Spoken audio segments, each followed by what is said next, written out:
मक्का में हर साल सैकड़ों हज यात्रियों की मौत हो जाती है। इनमें से कुछ की मौत बीमारी तो कुछ की जान गर्मी से चली जाती है।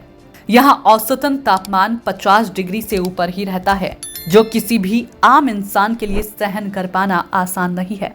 इस साल भी मक्का में 600 से ज्यादा लोगों की मौत भीषण गर्मी से हो चुकी है। मरने वालों में 100 से ज्यादा हज यात्री भारत के भी शामिल हैं।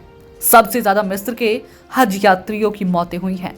हज के लिए गए ये यात्री वहां का 52 डिग्री सेल्सियस तापमान सहन नहीं कर पाए।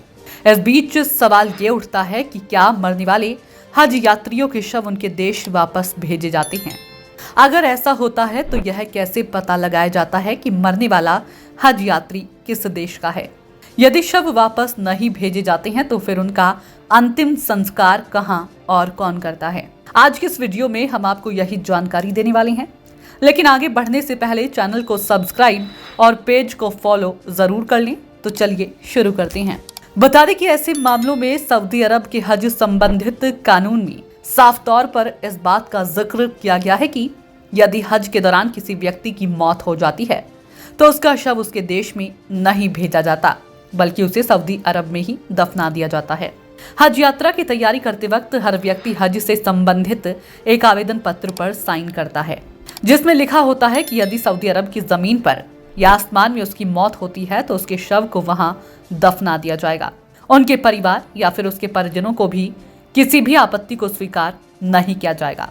साफ शब्दों में कहे तो हज यात्रा के दौरान जिस भी व्यक्ति की मौत होती है उसे उसके देश वापस नहीं भेजा जाता, भले ही उस व्यक्ति का परिवार भी क्यों ना उसका शव ले जाना चाहे। दरअसल मुस्लिम धर्म में मक्का को सबसे पवित्र जगह माना जाता है। मुस्लिम समाज के बीच मक्का और मदीना को लेकर ये मान्यता है कि यहाँ की मिट्टी में दफन होना उनके लिए सौभाग्य जैसा है।